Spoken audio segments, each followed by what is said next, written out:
बल्लमगढ़ से आई हूँ। मेरा एक सवाल है कि जब भी कई बार ऐसा होता है कि मेरे साथ ना मुझे मतलब कुछ होने वाला होता है ना, तो पहले से मेरे माइंड में वो चीज़ रात को ही दिखाई दे जाती है। जैसे ही हाल ही में अभी ना पिछले महीने में नवंबर में एक हमारे सामने ही पड़ोसी है, वो ख़त्म होने वाले थे और रात को मैंने सपने में देखा कि मेरा पति मुझे पाकिस्तान ले गया और मैं वहाँ राम का नारा लगा रही हूँ, और जबकि वहाँ राम मंदिर है या नहीं मैं पाकिस्तान में नहीं की मुझे नहीं पता।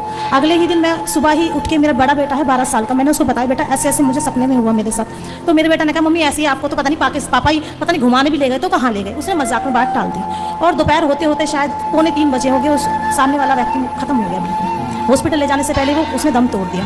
उसके 2 दिन बाद फिर से ही मुझे वही आदमी, मरा हुआ आदमी बगल वाली छत पे बैठा हुआ दिखाई दिया और हंस रहा है। एक और औरत उसके साथ बैठी है, वो भी कुछ दिन पहले ही खत्म हुई थी। मुझे समझ में नहीं आता। उसके बाद मैंने अपने हस्बैंड से ही बात कंसल्ट करी कि पता नहीं मेरे साथ ऐसा क्यों हो रहा है, मुझे क्यों मरे हुए लोग क्यों दिखाई दे रहे हैं। हालांकि मैं ऐसा नहीं है, मैं पेशे से टीचर हूँ और सुबह 8 बजे से लेके शाम को 5:30 बजे तक का टाइम जो है मेरा बच्चों के साथ ही बीतता है। पहले स्कूल जाती हूँ, 2:30 बजे तक स्कूल में रहती हूँ, उसके बाद मैं ट्यूशन पढ़ाती हूँ बच्चों को। 3 से 5:30 का मेरा ट्यूशन का टाइम है। और रात को जब मैं घर आती हूँ तो खाना पीना बनाती हूँ, जो काम करने अपने डेली यूज़ के वो मैं करके, और रात को सोने से 10 मिनट पहले मैं केवल आपका फ़ोन ऑन करती हूँ। हालांकि मुझे फ़ोन में ज़्यादा कुछ नहीं देखना आता, लेकिन मैं अपने हस्बैंड से वाईफाई ऑन करवा के आपका 10 मिनट 15 मिनट या आधा घंटा जो भी मुझे मिलता है भजन देखती हूँ, फिर मैं सो जाती हूँ। और ऐसा मेरे मन में कुछ मतलब कि किसी से ना मिलना जुलना ऐसा मेरा कुछ नहीं कॉन्टैक्ट रहता। और जब वो 2 आदमी मुझे बैठे हुए छत पे नजर आए, उसके तीसरे चौथे दिन फिर बगल में एक मौत हो गई। तो मुझे समझ में नहीं आ रहा कि मुझे मतलब कुछ ऐसा क्यों हो रहा है। और कल रात को ही मुझे ऐसा नजर आया कि मेरे घर में ना तेल फैला हुआ है, पूरे घर में तेल फैला हुआ है। वो तेल किसने फैलाया मुझे नहीं पता, और मैं उसे समेट रही हूँ लेकिन वो उसे समेट भी नहीं रहा।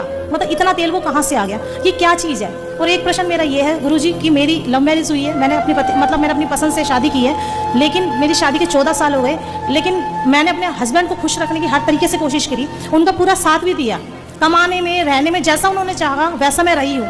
जबकि मेरी शादी नहीं हुई थी तब तक मैं जींस टॉप पहनती थी, मैंने सूट कभी शरीर पे नहीं पहना था। लेकिन मैं इनके घर में आने के बाद जैसे इन्होंने कहा ना मेरे घर में ऐसा चलता है, मैं उनके अकॉर्डिंग ढल गई। लेकिन आज तक भी ना हम सुखी नहीं जीवन व्यतीत कर पा रहे। लव मैरिज है फिर भी मुझे नहीं पता क्या कारण है। और अब तो मेरा मन ऐसा करता है, मेरे 2 बेटा है, एक 12 साल का और अभी 6 साल का मेरे साथ आया है। अब आप ये बताओ कि सारी लड़कियों को लव मैरिज करना चाहिए कि नहीं? नहीं करना चाहिए। मैं तो अपने बच्चों को बिल्कुल सलाह नहीं दूंगी, और मेरा बेटा भी यही कहता है कि मम्मी आप जो पसंद करोगे ना मैं भाई, हालांकि दोनों ही अभी इतने छोटे हैं, बट फिर भी मेरा यही है कि अगर कोई लड़की घर में आए तो माँ बाप की परमिशन से ही आनी चाहिए। नहीं ऐसा नहीं कि मैंने कहा नहीं था, मैंने अपने पेरेंट्स को बताया था, बट मेरे पेरेंट्स को वो पसंद नहीं थे, तो मेरे पास कोई ऑप्शन नहीं था उस टाइम। शायद कह सकते हैं कि उम्र थी या जो भी कुछ है। मतलब आपने लव मैरिज की, पर आप सलाह सबको ये देंगे कि लव मैरिज नहीं करना चाहिए? हाँ नहीं करनी चाहिए, बिल्कुल नहीं करनी चाहिए। गलत है ये? हाँ, लेकिन अब पता नहीं जब से ना मतलब 1-2 साल सा हुआ, अब तो मुझे ऐसा लगता है मतलब भजन कीर्तन अब मेरे गली वली में होता है ना, तो चाहे मैं 10 मिनट के लिए जाऊँ मैं जाती जरूर हूँ। और है ना मेरा मन बिल्कुल ऐसा लगता है सब कुछ छोड़ के और बस भगवान का नाम लूँ। अगर आपकी सलाह मतलब थोड़ी सी अगर परमिशन हो तो मुझे, हाँ भाई चाहे कोई जॉब दिलवा दो, कुछ भी दिलवा दो, मैं तो यहीं रहना चाहती हूँ, मैं कहीं नहीं जाना चाहती। फिर जिनसे लव मैरिज किया उनका क्या होगा? तो आप अगर प्रवचन अच्छे देंगे, उनके समझ में आ जाएगा तो वो भी भाग आएंगे।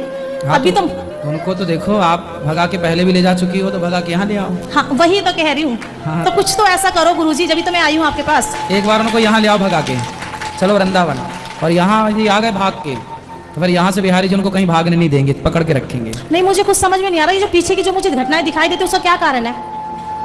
उन लोगों से आपका किसी न किसी जन्म का कोई ना कोई संबंध था, कुछ ना कुछ कनेक्शन था। क्योंकि जो स्वप्न हम देखते हैं, मरा हुआ व्यक्ति किसी की मृत्यु देखते हैं तो उसकी आयु बढ़ जाती है, ऐसे ही सुना है मैंने। लेकिन जो मर ही गया, मरा हुआ व्यक्ति दिख रहा है, तो उसके घर वालों से आप ये कह सकते हैं कि भाई तुम्हारे मरे हुए लोग हमें दिख रहे हैं, मतलब उनकी सदगति नहीं हुई, उनकी सदगति के लिए आप लोग कुछ प्रयास कीजिए। तो आप उनको ये हेल्प कर सकते हैं कि उनके परिजनों को बताएं कि भाई आपके पितरों की, आपके इनके लिए कोई पुण्य का कार्य कीजिए ताकि इनकी सदगति हो जाए। मरा हुआ व्यक्ति का दिखना ये है कि उसकी अभी सदगति नहीं हुई और वो आपसे चाह रहा है कि आप कुछ करो। आपका किसी जन्म में उससे कोई संबंध रहा होगा, आप उनकी बेटी रही होंगी या आप उनकी माँ रही होंगी, कुछ किसी भी प्रकार का किसी जन्म में, सैकड़ों जन्म पहले भी किसी जन्म में आपका कोई संबंध रहा होगा, इसलिए वो आपको सपने में दिखे। और ये जो और चीजें जो मुझे दिखाई देती है इनका क्या कारण है? और क्या? जैसे तेल पूरे घर में फैला हुआ, मेरे ही घर में, और मैं समेट रही हूँ तो मुझसे सिमट नहीं रहा। हाँ। तो क्या कारण है इसका?